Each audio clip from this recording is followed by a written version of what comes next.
ৰাজ্যৰ ভিতৰত সৰ্ববৃহৎ উচ্ছেদৰ আজি প্ৰথমটো দিন আৰু উৰিয়ামঘাটৰ আজি প্ৰথমটো দিনত বহু হেক্টৰ মাটি উচ্ছেদ কৰা হ'ল লগতে 150ৰো অধিক বাসগৃহ বা দোকান ইতিমধ্যে উচ্ছেদ কৰা হৈছে আজি দিনটো উচ্ছেদৰ সফল সমাপ্তি হৈছে আৰু কাইলৈ দ্বিতীয় দিনটো উচ্ছেদ চলিব আৰু এই মুহূৰ্তত মোৰ লগত সৰুপথাৰ স্থানীয় বিধায়ক বিশ্বজিৎ ফুকন ডাঙৰীয়া আছে তেখেতৰ পৰা আমি জানিব বিচাৰিম আজি উচ্ছেদ সফলভাৱে সমাপ্তি হৈছে কাইলৈ দিনটোত ক'ত ক'ত উচ্ছেদ চলাৰ সম্ভাৱনা আছে আজি আচলতে উচ্ছেদ হোৱা জেগাখিনি এটা ব্যৱসায়িক অঞ্চল আছিলে মানুহৰ ঘৰ খুব কম আছিলে যদিও কম জেগা তথাপিতো তেওঁলোকৰ গোটেই ক্ৰিমিনেল মাইণ্ডেড মানুহবিলাক বা বিভিন্ন দুষ্কাৰ্যৰ কেন্দ্ৰবিন্দু আছিলে বিদ্যাপুৰ সেই বজাৰখন আজি নাইকিয়া হ'ল কালিলৈ পৰা আমাৰ যিখিনি এৰিয়াত নটিচ দিয়া আছে পৰ্যায়ক্ৰমে গধূলি সিদ্ধান্ত হ'ব কোন কোন গাঁৱত কাইলৈ হ'ব আৰু পৰ্যায়ক্ৰমে গোটেইখিনি গাঁৱতে এভেকশ্যন কমপ্লিট হ'ব তেওঁলোকৰ বহুতে দাবী কৰিছে যে তেওঁলোকে 1979 কোনো 1974 আহিছে বুলি কৈছে আৰু তেওঁলোকে কৈছে তেওঁলোকে তাতে খিলঞ্জীয়া লোক এনেকুৱা ধৰণৰ বিভিন্ন ধৰণৰ কথা কৈছে গতিকে গোটেই বিষয়টো কি ক'ব বিচাৰিব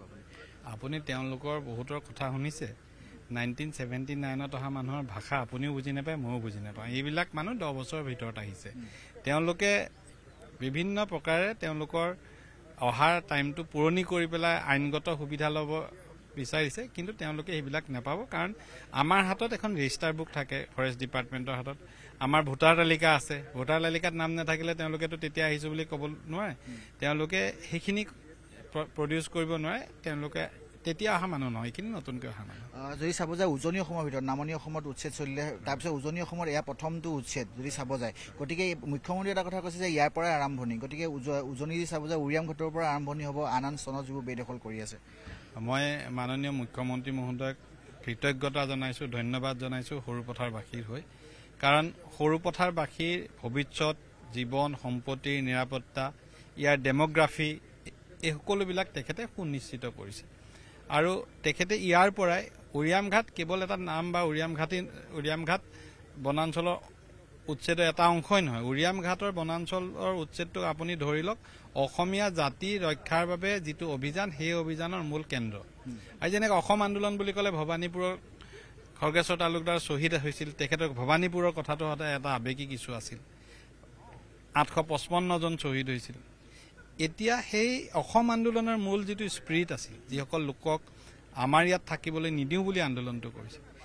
আন্দোলন নোহোৱাকৈ মুখ্যমন্ত্ৰী মহোদয়ৰ বলিষ্ঠ নেতৃত্বত সেইসকল লোকক ইয়াৰ পৰা আমি বাহিৰলৈ পঠাবলৈ সক্ষম হৈছোঁ গতিকে এই উৰিয়ামঘাটতে আৰম্ভ হৈছে আৰু অসমৰ ইতিহাসত সোণালী আখৰে লিখা থাকিব জাতি উদ্ধাৰৰ বাবে উৰিয়ামঘাটত এটা ডাঙৰ উচ্ছেদ হৈছে কিন্তু কিছু এটা চক্ৰই কিন্তু এই উৰিয়ামঘাটৰ যি উচ্ছেদ বন্ধ কৰাৰ কাৰণে কিন্তু চেষ্টা অব্যাহত ৰাখিছে কিন্তু চক এটা সুবিধাবাদী চক্ৰ আছে যিটো চক্ৰই অসম বিৰোধী চক্ৰ তেওঁলোকে নিজৰ ভেষ্টেড ইণ্টাৰেষ্ট আছে গতিকে তেওঁলোকেতো নিজৰ কাৰণে কৰিবই কিন্তু আমাৰ যি প্ৰচেষ্টা এই প্ৰচেষ্টাৰ সন্মুখত তেওঁলোকে কেতিয়াও কোনো সুবিধা কৰিব নোৱাৰিব কাষতে নাগালেণ্ড লাগি আছে কালি এটা ভিডিঅ' ভাইৰেল হৈছে আৰু NSUNে বাৰে বাৰে দাবী কৰিছে যে তেওঁলোক উৰিয়ামঘাটখন তেওঁলোকৰ এনেকুৱা ধৰণৰ দাবী কৰিছে গোটেই ভিডিঅ'টোৱে এক প্ৰকাৰ কিবা এনেকুৱা ধৰণৰ NSUNে ক'তো ভিডিঅ'টোত আপুনি চাব ভালকৈ NSUNে ভিডিঅ'টোত ক'তো উৰিয়ামঘাট তেওঁলোকৰ বুলি দাবী কৰা নাই NSUNৰ ভিডিঅ'টোত তেওঁলোকৰ যিকেইজন মানুহ গৈ আছে তেওঁলোকে ক'তো কোৱা নাই যে এভেকশ্যন হোৱা ঠাইবিলাক আমাক লাগে গতিকে ভিডিঅ'টোৰ ইণ্টাৰপ্ৰিটেশ্যনটো ভুলকৈ দিব নালাগে আমি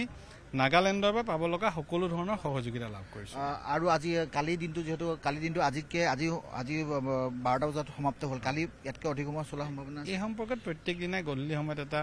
ৰিভিউ মিটিং হ'ব তাত সিদ্ধান্ত হ'ব আৰু এটা দেখা গ'ল যে আজি কিন্তু নাগালেণ্ডৰ একাংশ দল সংগঠনে কিন্তু